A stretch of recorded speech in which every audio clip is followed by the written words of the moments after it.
diagnóstico psiquiátrico, é sim possível reduzir essa estatística tão assombrosa.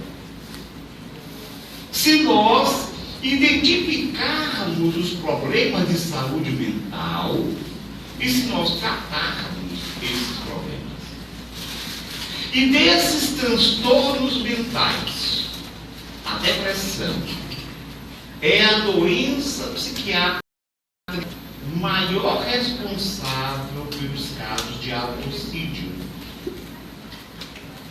Se nós fizermos uma pesquisa em determinada região, por um determinado período, nós encontraremos que 40 a 60% dos suicídios são decorrentes da doença depressiva. Então, vocês observem como esse número é relevante e como é importante nós, em primeiro lugar, compreendermos e entendermos e reconhecermos a doença depressiva, para que dessa maneira, abordando o tratamento, acompanhando esses casos, nós possamos, em primeiro lugar, melhorar a vida dessas pessoas. Porque a vida com depressão é uma vida de baixa dignidade. Nós veremos, do ponto de vista sintomatológico, as razões disso. E de também podermos influenciar positivamente, reduzindo essas estatísticas tão difíceis, tão dolorosas. Então, o objetivo do seminário é que falemos, é que trabalhemos, que entendamos a doença depressiva. Em primeiro lugar, como tal. Porque muitas pessoas acreditam que esse negócio de depressão é bobagem. E dizem para os próprios pacientes, às vezes até os próprios pacientes se sentem assim. Se sentem meio culpados porque apresentam um quadro que significa caráter fraco, vontade fraca, que é uma grande bobagem, e na verdade não é uma doença. Então, em primeiro lugar, preciso que possamos reconhecer o problema como enfermidade. E reconhecer que, como enfermidade, o paciente, via de regra, não se liberta do problema sem iniciar e acompanhar o tratamento prescrito por ele. O transtorno depressivo é, portanto, um quadro, uma doença, um estado mórbido relacionado com o estado de ânimo, o humor. Como é isso? É o seu estado de ânimo. Você está bem-humorado quando tem um ânimo, um estado de ânimo muito bom. Está mal-humorado, o seu estado de ânimo está baixo. Então, é uma doença, é um transtorno que se caracteriza por modificações do humor,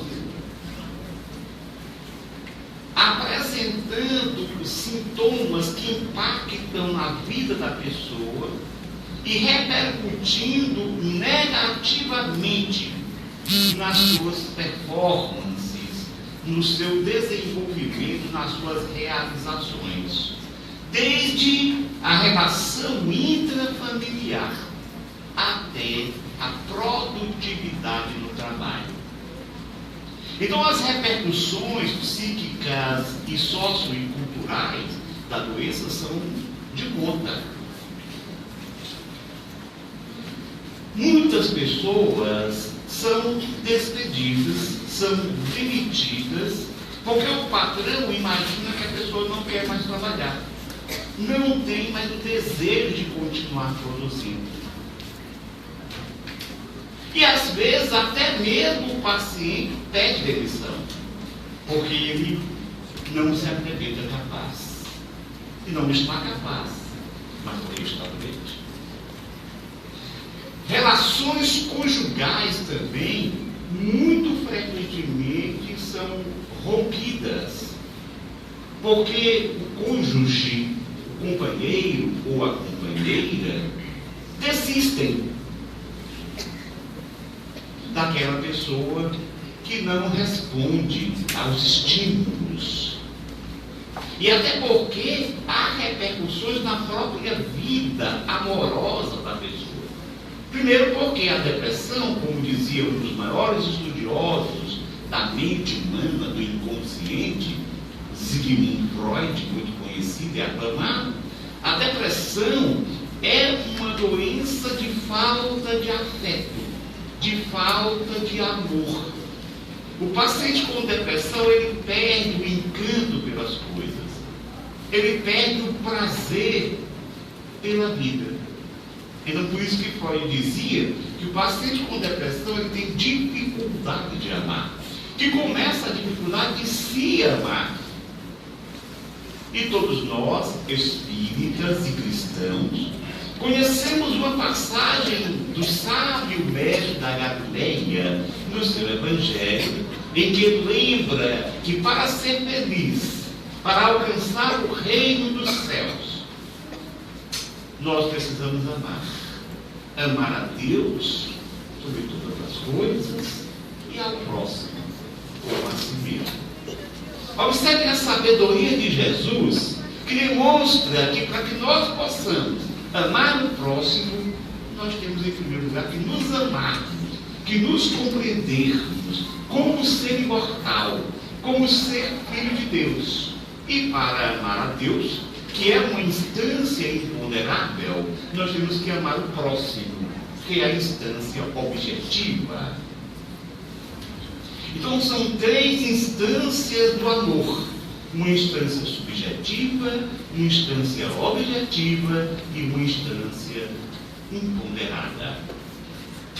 Então a depressão é um problema do amor. Eu dizia que muitos casamentos perdem porque há dificuldades nessas relações, seja pela desventura do desprazer, do afeto reduzido, seja pela desventura de não conseguir um relacionamento positivo, como nós veremos. Como se isso não bastasse, todas essas questões, nós temos que quem tem transtorno depressivo tem menor expectativa de vida, sofre de outras enfermidades com mais possibilidade. E de 15 a 20% dos pacientes com depressão se suicidam.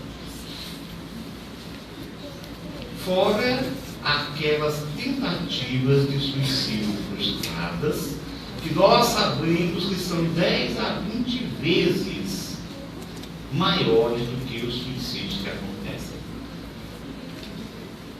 Então é extremamente importante que nós possamos, primeiro, entender a depressão, entender a doença depressiva como um problema de saúde. E, em segundo lugar, ter uma noção do que seja, para que busquemos atendimento inicialmente médico.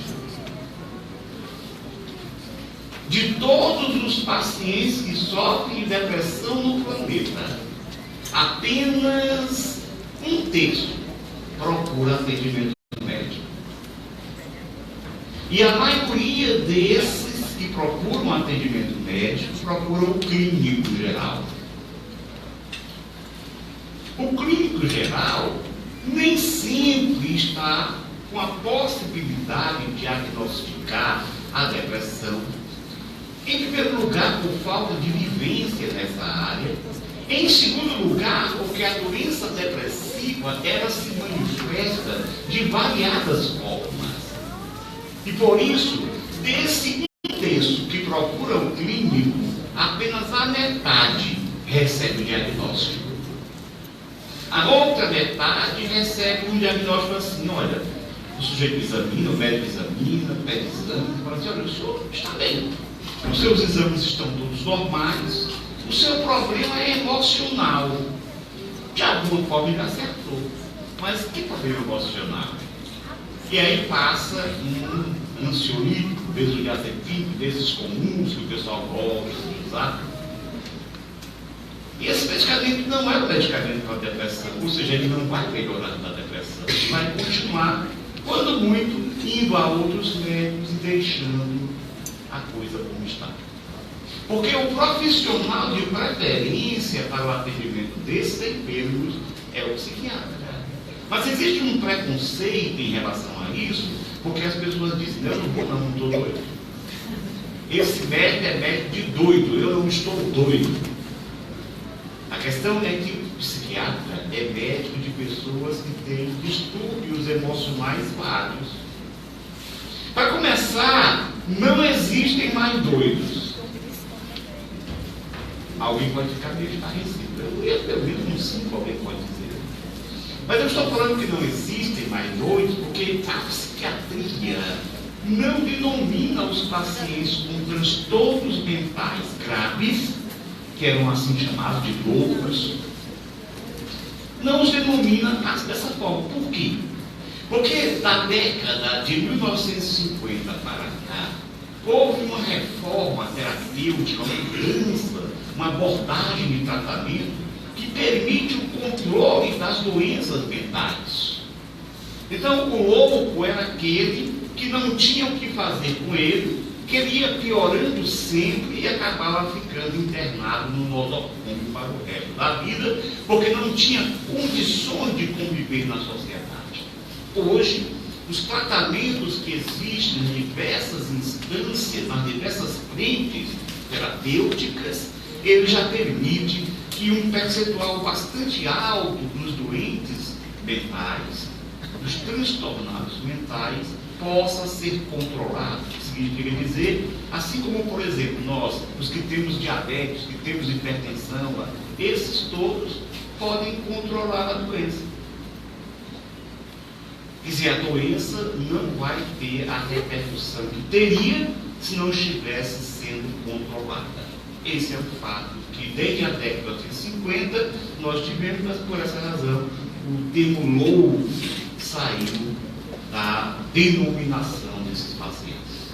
Então, o médico de preferência é o psiquiatra.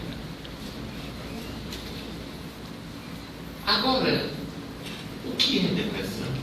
Bom, nós já vimos que é um transtorno mental, do afeto, do humor, que se prolonga, que se repercute, tem repercussões negativas na vida da pessoa.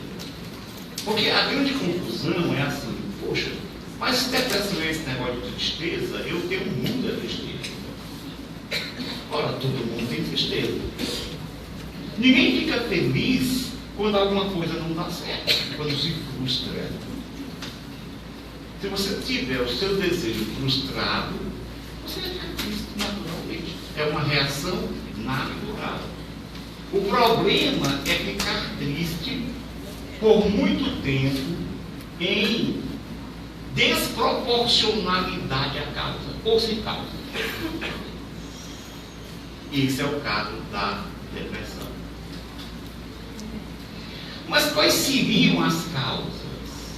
Por que alguém fica com depressão? Nós podemos elencar, pelo menos do ponto de vista científico, 3 causas. As causas biológicas, as causas psicológicas e as causas socioculturais. Estudos têm demonstrado que as pessoas que têm depressão, elas apresentam alterações no funcionamento de algumas regiões do cérebro. Regiões essas que se relacionam com o humor. E se percebeu que o que acontece é uma alteração não física, mas é uma alteração química, neuroquímica. Porque existem substâncias químicas produzidas pelas nossas células nervosas que são importantes e necessárias para que os impulsos nervosos passem entre os neurônios, para que eles cumpram a sua função. Então, por exemplo, uma região do cérebro relacionada com o humor, para que o humor aconteça da forma conveniente, é necessário que esses estímulos se façam e o comportamento se mostre a partir daí. Então, o que existe é uma modificação na produção e na ação, na atividade dessas substâncias, que são chamadas, de um modo geral, de neurotransmissores. E um desses neurotransmissores é o mais destacável nesse problema, que é a serotonina, que vocês já devem ter ouvido, porque ela já se tornou atriz global. Ela é conhecida como a molécula da felicidade. Vocês já devem ter ouvido. Então, essa serotonina, ela está presente nos distúrbios da depressão. Ela tem uma redução na sua produtividade e, por isso, uma atividade baixa. Se nós aumentarmos a atividade da serotonina, melhora o humor. E é isso que os antidepressivos fazem. É aumentar a atividade da serotonina e de umas outras substâncias que hoje já estão sendo publicadas, mas não são tão importantes, como é o caso da noradrenalina e da dopamina.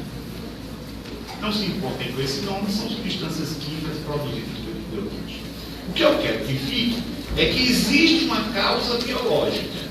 Quer dizer, o funcionamento do cérebro está afetado pela falta da atividade dessa tal da serotonina. Isso é que é importante que vocês mantenham. Retenham. E os estudos têm mostrado também que existe uma certa hereditariedade. Por isso nós encontramos famílias que têm o maior número de enfermos de depressão. Quando alguém tem uma pessoa próxima da família com depressão, ela teria mais chance de ter depressão.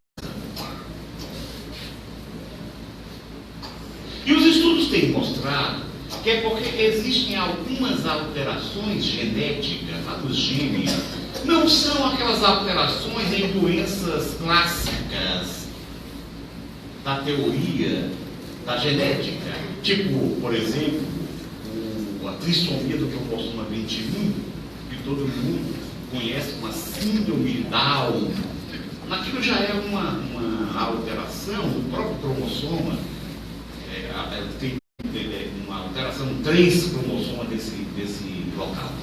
Mas não, são pequenas mutações genéticas que acontecem, que tem um viés familiar.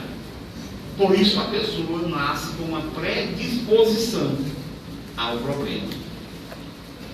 Mas ela já não é como, por exemplo, o Down, você já nasce com a síndrome de Down. Mas tem predisposição. Então existem causas biológicas bem definidas, mas tem também causas psicológicas na estrutura da personalidade que se forma. Dentre as correntes psicológicas que trabalham a formação da personalidade humana, que estudam a formação da personalidade humana, nós temos a corrente psicanalítica, que foi criada pelo Freud, que eu já citei aqui. E o Freud dizia, no principal artigo que ele publicou acerca de depressão, foi um trabalho intitulado Luto e Melancolia. E ele escreveu esse trabalho no ano de 1917. Nesse trabalho, ele diz que as pessoas, quando perdem algo de valor, elas entristecem. E dizia, a pessoa entra em luto psicológico. É exatamente esse estado de entristecimento que